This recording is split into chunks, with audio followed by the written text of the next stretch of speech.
Assalamualaikum. This is Tashika here and you welcome you to my channel Study Rabbit. Today we will discuss about the topic second equation of motion. तो आज हम पढ़ेंगे second equation of motion जो physics के first chapter का topic है और मैंने लास्ट लेक्चर आपको फर्स्ट इक्वेशन ऑफ मोशन पढ़ाया था और नेक्स्ट लेक्चर में आपको पढ़ाऊंगी थर्ड इक्वेशन ऑफ मोशन के बारे में। तो जैसे मैंने आपको लास्ट लेक्चर में स्टेप बाय स्टेप बताया था सेम मैं इसमें भी स्टेप बाय स्टेप बताऊंगी। तो हमारा पहला स्टेप क्या होगा, इक्वेशन ऑफ मोशन है क्या फर्स्ट सेकंड वाला। सेकंड हम ये बात करेंगे कि इनके बीच में रिलेशन क्या है। थर्ड हम प्रूव करेंगे इक्वेशंस के थ्रू उसको कैसे प्रूव करते हैं। फोर्थ हम करेंगे ग्राफिकल तरीके से कैसे प्रूव करते हैं एंड फिफ्थ हम करेंगे एप्लीकेशन ऑफ इक्वेशन। हम इक्वेशन का कैसे एप्लीकेशन करेंगे, कैसे अप्लाई करेंगे न्यूमेरिकल्स में। हम ये 5 चीजें इस वीडियो में करेंगे। सेम ऐसी प्रोसेस में थर्ड वीडियो में भी यही रखूंगी थर्ड इक्वेशन ऑफ मोशन के लिए। So without wasting our time, let's start with our second equation. So guys, here is your second equation, that is s is equal to ug plus 1 upon 2 at square. ये हमारा equation है और as you all know that s is defined as distance travel, u as the initial velocity, t for time taken and a for acceleration. हम इस तरीके से इनको divide करते हैं, मतलब इनकी वैल्यू इतनी होती है। ये हमारा फर्स्ट प्रोसेस कंप्लीट हो चुका है जो मैंने आपको बता दिया है। सेकेंड हम इसको रिलेशन क्या है, एक्चुअली में इसका रिलेशन ये है इस इक्वेशन के थ्रू हम डिस्टेंस ट्रैवल एक पर्टिकुलर टाइम में कितना करते हैं हम वो चीजें निकाल सकते हैं। लाइक आप डिस्टेंस ट्रैवल निकाल सकते हैं, इनिशियल वेलोसिटी, एक्सेलरेशन और टाइम टेकिंग। ये सारी वैल्यूज अगर आपको निकालनी होती है तब आप इस इक्वेशन का यूज करते हैं। तो हमारा सेकेंड प्रोसेस भी कंप्लीट। अब हम आते हैं थर्ड वाले प्रोसेस में जो कि है इक्वेशन के थ्रू प्रूव करना, इनको ड्राइव करना, कैसे ड्राइव करते हैं। So let's start. So guys, मैंने आपको ऑलरेडी लास्ट लेक्चर्स में, लास्ट वीडियोस में मैंने आपको बता रखा है कि एवरेज वेलोसिटी के क्या फॉर्मूले होते हैं। वैसे एवरेज वेलोसिटी के 2 फॉर्मूले थे, मैंने आपको ऑलरेडी बता रखा है, तो मैं दोबारा रिपीट कर देती हूँ क्योंकि इस डेरिवेशन में प्रूव होगा वो 2 फॉर्मूले। तो फर्स्ट फॉर्मूला क्या है, average velocity is equal to v plus u upon t. This is your formula for average velocity. I'm sorry, this is not t, this is upon 2. v plus u upon 2.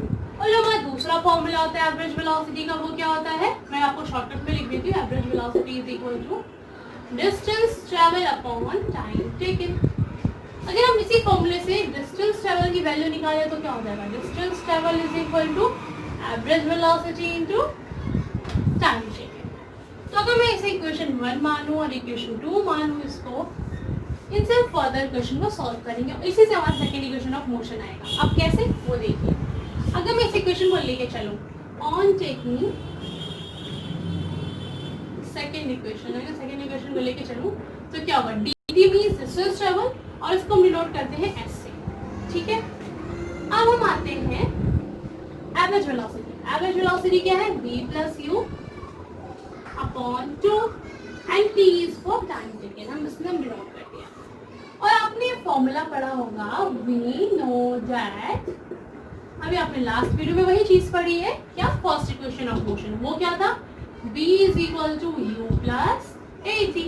तो हम इसी v की value इस equation में put करेंगे। तो equation number हम 3 मानते हैं तो हम लिखेंगे on putting the value of v in equation number 3 में पुट करते हैं तो क्या रिजल्ट आएगा। देखिए ये s है, v की जगह क्या हो जाएगा हमारा u plus at plus u upon 2 into t। अब हम आगे सॉल्व कर दे तो क्या हो जाएगा, s is equal to 2u plus at bracket में। अब देखिए फिर क्या कर सकते हैं, s इज इक्वल टू, अगर हम 2 से डिवाइड करें तो क्या हो जाएगा, u प्लस 1 अपॉन 2 at और ये हमारा बाहर की। अब t का मल्टीप्लाई कर दीजिए तो क्या हो जाएगा, s is equal to ug plus 1 upon 2 at square. So guys आपके इक्वेशन ऑलरेडी प्रूव हो चुकी है और यही क्या है आपकी इक्वेशन, आपको याद है ना मैंने आपको स्टार्टिंग में बताया था, और यही थी हमारी इक्वेशन नंबर सेकेंड। आप इस तरीके से इसको प्रूव कर सकते हैं। ये भी ज़्यादा कॉम्प्लिकेटेड नहीं है। आई नो फर्स्ट इक्वेशन थोड़ा ज़्यादा इजी था, उससे थोड़ा सा डिफिकल्ट है बिकॉज उसमें सिर्फ एवरेज वेलोसिटी का फॉर्मूला ज़्यादा यूज हुआ है। तो इसलिए आपको बस एवरेज वेलोसिटी का फॉर्मूला याद करना है और first equation of motion use करना है, फिर तो आप यूं चुटकी से सॉल्व कर लेंगे क्वेश्चन को। तो हमने थर्ड स्टेप भी कंप्लीट कर लिया। अब हम आते हैं फोर्थ स्टेप की तरफ, वो है ग्राफिकली हमें ड्राइव करना है इक्वेशन नंबर सेकंड कैसे था वो ड्राइव करेंगे। तो देखिए, मैंने आपको लास्ट लेक्चर में फर्स्ट वीडियो में ऑलरेडी ग्राफ समझा दिया था और सिमिलर ग्राफ जैसा फर्स्ट लेक्चर में यूज करता मीन्स फर्स्ट इक्वेशन के लिए हम यूज करते हैं, वही ग्राफ हम सेकंड इक्वेशन को प्रूव करने के लिए भी हम वही ग्राफ यूज करते हैं। So guys don't worry about a graph. आप अगर एक ग्राफ समझ जाएंगे तो आपको उसके बाद अदर ग्राफ समझने की जरूरत नहीं है। तो मैं आपको एक बार और रिपीट करके बता देती हूँ। देखिए, हमारा कोई भी ऑब्जेक्ट है या कोई बॉडी है, उसने स्टार्ट किया ए से ट्रैवल करना, दिस मीन वो 0 से लेके ए तक इनिशियल वेलोसिटी ही रही होगी, तो हम इसको मानेंगे यू। और ये जो ग्राफ बनाते हैं हम एक्सेलरेशन का होता है जो वेलोसिटी और टाइम के बीच में बनाते हैं, तो दैट्स व्हाई वेलोसिटी और टाइम के बीच में ग्राफ है। तो ये हमारी वेलोसिटी शो करेगी और ये वाली टाइम इंडिकेट करेगा। तो हम अगर इधर से 0 में है मीन्स वो अब इनिशियल स्टार्ट कर रहे हैं, स्टार्टिंग उसने यहाँ से की है, जिसमें ये हमारा यू हो गया और उसने एंड यहाँ पे किया है, this mean this is your final velocity. ये आपका क्या होगा? फाइनल वेलोसिटी होगा। ये हमें टाइम इंडिकेट कर रहा है, this mean this is also time. ये अगर u है तो ये भी हमारा u होगा, ये मैंने आपको बताया था लास्ट लेक्चर में अच्छे से। और ये t है तो ये वाला डिस्टेंस भी हमारा t होगा। तो मैंने आपको सारे मेजरमेंट बता दिए, आपको ऐसे मेजर करेंगे। तो इसमें आपको ज़्यादा घबराने की जरूरत नहीं है, सिंपल आपको क्या निकालना है? Question of second. तो आप क्या करेंगे इसमें? देखिए, आपको इस पूरे डायग्राम का एरिया निकालना है। मीन्स अगर आपको सेकेंड इक्वेशन ऑफ मोशन निकालना है तो आपको क्या करना पड़ेगा? एरिया निकालना पड़ेगा इस पूरे डायग्राम का। मीन्स एरिया ऑफ डायग्राम जो है O A B C, O A B C, हम इस वाले डायग्राम का पूरा एरिया निकालेंगे, फिर हमारा सेकेंड इक्वेशन प्रूव करेंगे, हो जाएगा। तो देखिए, अब हम इस टाइप का अजीब सा डायग्राम है, हम इसका नहीं निकाल सकते। तो अगर हम इसको पार्ट बाय डिवाइड कर ले तो देखिए, ये इतना पार्ट क्या है? ट्राइंगल है, means A B D is a triangle, O A D C is a rectangle. तो हम इसको दो पार्ट करके डिवाइड करके अगर एरिया निकालना है, देन आप बाद में इसको ऐड कर दे तो ऑफ कोर्स हमारा पूरे डायग्राम का एरिया आ जाएगा, डेफिनेटली आ जाएगा। हम वही चीज यहाँ पे करेंगे। तो area of A C is equal to area of rectangle, rectangle क्या है? O A D C, plus area of triangle A B D. हम इस तरीके से सॉल्व करेंगे। तो चलिए हम स्टार्ट करते, सबसे पहले एरिया निकालते हैं रेक्टेंगल का। तो क्या होगा? Area of rectangle O A D C, O A D C का निकालते हैं। तो देखिए, एरिया रेक्टेंगल क्या होता है? लेंथ इंटू ब्रेथ, लेंथ और ब्रेथ। तो क्या लेंथ? u into T. तो क्या हो गया हमारा? ut आ गया। इस वाले पार्ट का एरिया क्या आ गया हमारा? ut। अब हम निकालेंगे ऊपर वाले मतलब ट्राइंगल का। Area of triangle A B D. तो एरिया ऑफ ट्राइंगल क्या? देखिए, आपको राइट एंगल ट्राइंगल बनना है और राइट एंगल ट्राइंगल का फॉर्मूला क्या होता है? 1/2 इंटू बेस इंटू हाइट। तो 1/2 बेस क्या हमारा? t। हाइट कितना है हमारा? हाइट, ये चीज है हाइट। हाइट कितनी है हमारी? हाइट निकालना है तो क्या करेंगे? देखिए, यहाँ से लेके यहाँ तक हाइट है। अगर ये u है, यहाँ से लेके यहाँ तक u है और ये पूरा v है, तो ये वाला पार्ट क्या हो जाएगा? v माइनस u होगा क्या नहीं? तो ये क्या हो जाएगा? v minus u। तो हमारा नेक्स्ट क्या हो जाएगा? 1/2 v minus u upon into 3। हम इस तरीके से लिख लेंगे। अब देखिए, आपको पता होगा v know that acceleration is equal to v minus u upon t, पता है ना? तो v minus u is equal to क्या हो जाएगा? at होगा, ये होगा v minus u is equal to 80। तो हम क्या करेंगे? पुट कर देंगे क्वेश्चन में पहले on putting the value of v minus u। तो क्या हो जाएगा? ये 1/2 80 स्क्वायर। ठीक है, तो ठीक है, रेक्टेंगल का क्या आ गया? ये आ गया। सॉरी ट्राइंगल का ये आ गया, रेक्टेंगल का क्या आ गया, यूडी आ गया। तो अगर हम इसे वैल्यू पुट करें तो क्या हो जाएगा, देखिए हम निकाल क्या रहे हैं, हम निकाल रहे हैं डिस्टेंस एस, और हमें एरिया निकालना था। ट्राइंगल का कितना आया था,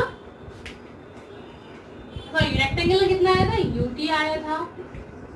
रेक्टेंगल का कितना आया है, यूटी, और ट्राइंगल का क्या है, यूटी स्क्वायर, एटी स्क्वायर। तो हमारा यही इक्वेशन था, ये तो हमारी सेकेंड इक्वेशन ऑफ मोशन थी। तो इस तरीके से हम ग्राफिकली रिप्रेजेंट करके सेकेंड इक्वेशन ऑफ मोशन को प्रूव कर सकते हैं। ये भी ज़्यादा टिपिकल नहीं है, आपको पहले रेक्टेंगल का एरिया निकालना है, राइट, और ट्राइंगल का निकालना है, और उसके बाद तो आप सॉल्व कर ही लेंगे, उनको ऐड कर दीजिए और हो गया सॉल्व। आप इस तरीके से सेकेंड इक्वेशन ऑफ मोशन कर सकते हैं। अब हम आते हैं स्टेप 5 की तरफ, fourth complete step 5 application of equation second. अब आप कैसे न्यूमेरिकल में इसका अप्लाई करेंगे, कैसे। गाइस आपका क्वेश्चन क्या है, क्वेश्चन आपका ये है, देखिए एक रेसिंग कार है, आपको एक रेसिंग कार दिया गया है और उसका एक्सेलरेशन आपको बोला गया है 4 मीटर पर सेकेंड स्क्वायर है, एक्सेलरेशन दिया हुआ है और बोला गया वो 10 सेकेंड में वो डिस्टेंस कवर करता है। तो what will be the distance, तो डिस्टेंस क्या है आपको ये बताना है। देखिए मैंने आपको शॉर्टकट में लिखा है, एक्सेलरेशन 4 मीटर पर सेकेंड दिया है, टाइम हमें 10 सेकेंड दिया है, हमें डिस्टेंस ट्रैवल निकालना है, मींस एस निकालना है। बट अब आप देखिए फर्स्ट इक्वेशन ऑफ मोशन में तो कहीं हमें ऐसा देता नहीं है, डिस्टेंस ट्रैवल तो फर्स्ट इक्वेशन ऑफ मोशन से निकाल नहीं सकते हैं, हम निकालेंगे सेकंड इक्वेशन ऑफ मोशन से, क्योंकि डिस्टेंस ट्रैवल तो सेकंड इक्वेशन ऑफ मोशन में ही है, तो हम सेकंड वाले का यूज करेंगे। बट आपको सेकंड वाला इक्वेशन होता क्या है, s is equal to ut plus half a t square. हमें s तो निकालना ही है, तो उसकी तो कोई वैल्यू बात ही नहीं है। t हमें दिया है, a हमें दिया हुआ है, पर हमें u तो दिया नहीं है, तो u क्या करेंगे, देखिए हमें क्वेश्चन में बोला स्टार्ट किया है, और जब भी आपको मैंने हमेशा बताया जब भी कोई बॉडी ऑब्जेक्ट स्टार्ट होता है, दिस मीन उसकी इनिशियल वेलोसिटी क्या होती है, उसकी इनिशियल वेलोसिटी होती है 0। तो u क्या हो गया हमारा 0। तो आपको क्वेश्चन में u मोस्टली अभी गिवन नहीं होते, जब भी 0 होते तो आपको खुद अपना लॉजिक लगा के यूज करना पड़ेगा। तो आप इसमें भी वही चीज हमने किया है, अब सिंपल आप फॉर्मूले में वैल्यू पुट कर दीजिए, बस हमें s निकालना है, u हमें 0 दिया है, time is 10 second plus 1/2, acceleration is 4, t for time is 100, time का स्क्वायर कर दिया हमने, ये 0 हो जाएगा, प्लस 1/2 इंटू 4 इंटू 100, ये क्या कैंसिल, तो क्या हो गया 200 मीटर। सो डिस्टेंस कितना हो गया आपको ट्रैवल किया हुआ 200 मीटर। तो here is your answer of your question. So guys I think आपको समझ में आ गया होगा सेकेंड इक्वेशन ऑफ मोशन कैसे कैसे अप्लाई करने, कैसे ड्राइव करने, कैसे प्रूव करने, सब चीजें मैंने आपको क्लियर कर दी है, जितना आपको 9th क्लास में जानने लायक था। तो इतना आपके लिए इनफ, अगर आपको इतना भी आता है तो आप बहुत कुछ जानते हैं। So that's for all today guys, I hope you all like my class. So please like and subscribe my channel Study Rabbit, and if you have any query regarding this session, you are free to ask in my comment section. And please don't forget to press the bell icon for the better updates.